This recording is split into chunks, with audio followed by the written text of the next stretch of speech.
The Mello TV Evening News at 8 is brought to you by the Ministry of Health and Wellness. Coronavirus is in Jamaica, and I know you feel scared and worried. But you can't let COVID-19 divide us. Coronavirus infects all kinds of people. It doesn't discriminate. So why should you? When someone coughs or sneezes or shows signs of the virus, tell them to call 888-1-LOVE immediately. And remember, stay 3 feet away, but don't attack or disrespect them, because we're all in this thing together. Come on, Jamaica, cut the hate and don't discriminate. Let us stand together and fight COVID-19 as one family, one nation.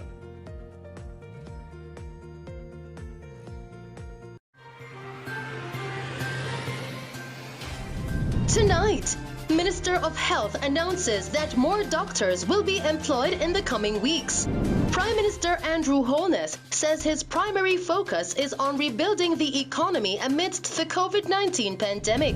Still tonight, the St. Catherine North Police are investigating the suspected drowning of 2 teenage boys in the Rio COBRE River on Sunday.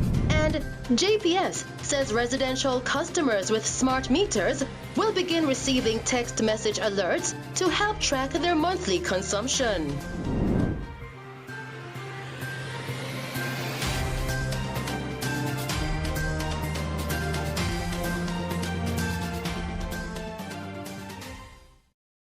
Good evening. We begin with breaking news tonight as the Ministry of Health and Wellness has announced 90 new cases of COVID-19 in the last 24 hours, taking the total of infected persons on the island to 809 with 706 recoveries.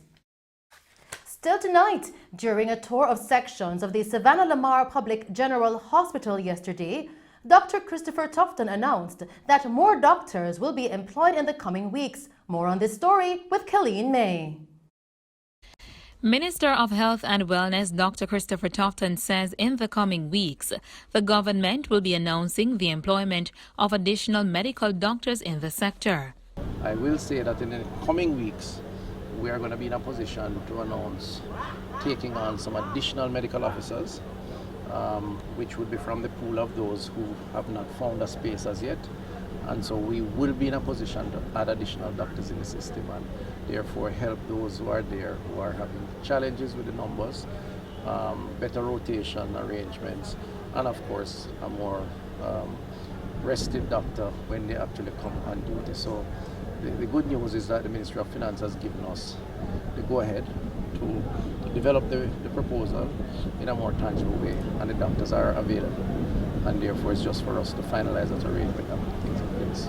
At a press briefing after a meeting with medical staff at the Savannah Lamar Public General Hospital in Westmoreland yesterday, Dr. Tufton pointed out that the meeting was an opportunity for the medical staff of the facility to make known any challenges that they may be having at the hospital, and also toured sections of the hospital, including areas at the facility designated for COVID-19 patients. I used the opportunity to, first of all, look at some of the facilities, look at the COVID facilities here, which are not being actively used because fortunately there aren't as many COVID cases in the parish.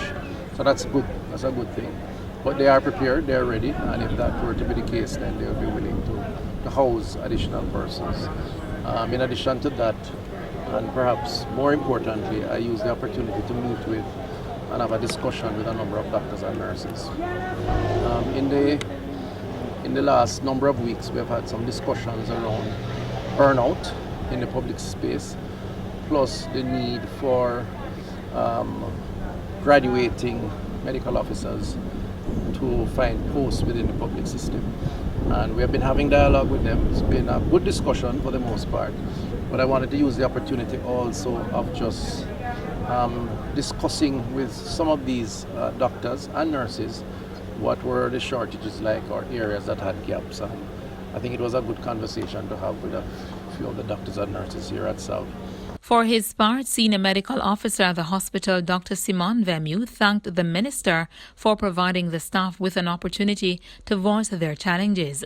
I really thank Honorable Minister Tufton visiting here, inquiring about our challenges.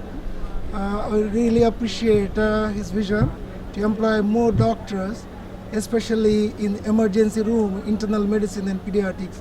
These are the departments who's going to be under strain during this COVID time, with influx of patients.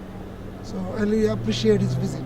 Reporting for Mello TV News, I am Kayleen May. Prime Minister Andrew Holness has announced that his primary focus is on rebuilding the economy to ensure that Jamaica recovers from the effects of COVID-19. Speaking on the weekend at the handing over of a house under the Hope National Social Housing Program in Bogue District, St. Elizabeth, Prime Minister Holness reassured residents that his administration remains focused on the needs of the people. The objective of the government is to ensure that Jamaica recovers and recovers stronger. For us to do that, we have to stay together as a people. Together, we will be stronger. So the theme within the period of the pandemic, and as we come out of the pandemic, the theme of this government is unity.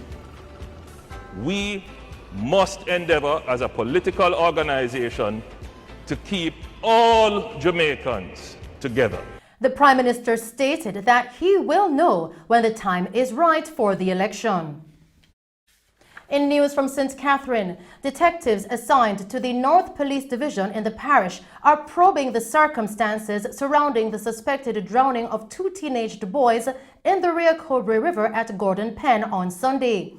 Deceased are 15-year-old Rashane Ferguson and 17-year-old Kashane Ferguson, both of Whitehall Terrace in Kingston 8.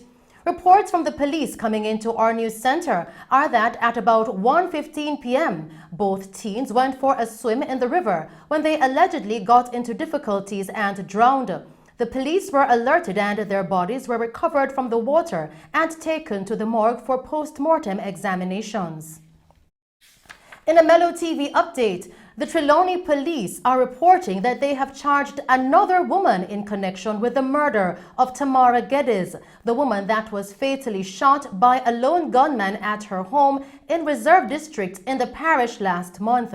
Now, the latest suspect to be charged has been identified as 33-year-old Tashana Young, unemployed of Salt Spring in St. James. Young, who has been charged with murder and conspiracy to murder, was taken into custody by the Westmoreland Police on July 15. She has allegedly admitted to collecting $150,000 from Nadine Geddes, the sister of Tamara Geddes, which she said was used to allegedly hire a hitman to kill the now deceased. Also charged with murder and conspiracy to commit murder are 39-year-old Nadine Geddes and her 2 daughters, 21-year-old Shanice Ruddock and a teenager, all of Reserve District in Trelawney. All accused persons are scheduled to appear in the Trelawney Parish Court on July 22. And in another Mello TV News update, the St. Elizabeth police are reporting that the man allegedly linked to the fatal stabbing of his ex-lover in Brampton on Thursday is now in custody. The suspect turned himself into the police in the parish on Friday and is to be questioned in relation to the fatal attack. Police reports coming into our news center are that on Thursday of last week, 49-year-old Hilreth Stevenson, a domestic helper of Top Hill in the parish, was heading to work when she was approached by the suspect. An argument subsequently developed between the two, and a knife was reportedly used to inflict stab wounds to Stevenson. The attacker then fled the scene. Stevenson was taken to the hospital, where she was pronounced dead. In other news tonight, Minister of Tourism Edmund Bartlett has warned that tourism entities that fail to comply with health and safety protocols designed to facilitate the phased reopening of the tourism sector amidst the COVID-19 pandemic will be shut down. Speaking at the Gulf View Hotel in Manchester during a tour of the newly opened South Coast Resilient Corridor on the weekend, the minister stressed, and I quote, If you're not COVID-19 compliant, we're going to shut you down, whether you're big or you're small, because we cannot compromise on health security, end quote. A team is in place comprised of government personnel and private sector stakeholders to monitor and ensure compliance. Minister Bartlett outlined that Jamaica has to be strong in its resolve because we're operating in a global community that is still not fully compliant, with the spread of the virus being seen in Jamaica's source markets. In news from the capital, Councillor of the Hugh and Den Division, Andrew Harris, is appealing to the person or persons whom allegedly created a WhatsApp group bearing his name, which he says is speaking on the government in a negative way, to refrain from doing so, as he has no affiliation with such persons or groups. More on this story with Tamara McHale. Councillor of the Hugh and Den Division, Andrew Harris, has cautioned the person or persons that have created a fake WhatsApp group bearing his name to cease from doing so. It was brought to my attention just yesterday that a fake WhatsApp group bearing my name is now in circulation, and I've seen it myself with 129 participants. I want to make it categorically clear that I have no such group, and the group is saying some negative things about the current government, as if to say I'm endorsing it, and I have no idea who set up this group. I have now contacted my lawyer for him to take the relevant steps, which whether it be a cease and desist order to put in that same group, to have them remove that fake group. I just want to make it abundantly clear to persons out there, I have no such group. All the groups that I'm involved in, they're heavily marked, they're clearly marked, and whether it be with the JLP insignia or otherwise, but it is clear. This group just marked Councillor Andrew Harris with 129 participants. Councillor Harris has also urged those persons who use these platforms to destroy people's reputation to rethink their decision. One thing I would love to mention for those persons, those bloggers, and the persons who might be behind this, persons have worked hard over time to build a reputation, and it is very unforgiving for persons to just try and draw that same reputation that you have tried to build through the mud in a matter of minutes. So I'm begging and I'm beseeching to those persons, right? I'm not saying who is behind it, I don't know. I guess the police will find out eventually. For Mello TV News, I am Tamara McHale. Still making news tonight, starting today, the Jamaica Public Service Company, JPSCO, says residential customers who have smart meters will begin receiving text message alerts if their monthly consumption moves 30% or more in comparison to their previous month's electricity usage. JPS notes that over 320,000 customers already have smart meters. The company says the text message initiative is in keeping with a commitment made by JPS earlier this month. JPS's Senior Vice President of Customer Services, Ramsey McDonald, says that residential customers will get the high usage warning early enough so they can adjust their usage before the end of the billing period. The launch of the new JBS mobile app in September will give customers with smart meters even greater access to information about their daily usage. JPS also outlined that customers will be able to monitor the energy used by the various appliances in their homes and make more informed decisions about when and how they use energy. The company is projecting the full rollout of smart meters to all its customers by the end of 2024. Still making news tonight, the government will continue to offer free secured Wi-Fi hotspots in public places across the island this financial year.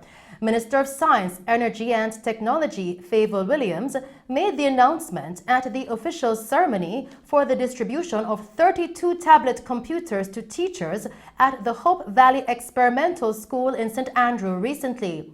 Mrs. Williams says the service will be rolled out in Ocho Rios, St. Anne, Port Antonio, Portland, and Maypen, Clarendon. The initiative is being made possible through the Universal Service Fund, USF, an agency of the ministry that will carry out the installation in the designated locations. Other public Wi-Fi hotspots already in operation include Halfway Tree St. William Grant Park, Olympic Way, Devon House and Emancipation Park in Kingston and St. Andrew, Cecil Charlton Park, Manchester, Junction St. Elizabeth and Sam Sharp Square, Montego Bay, St. James. And those were the stories making news. I'll return with the recap. We'll now take a break and then join Christopher Scott with sports.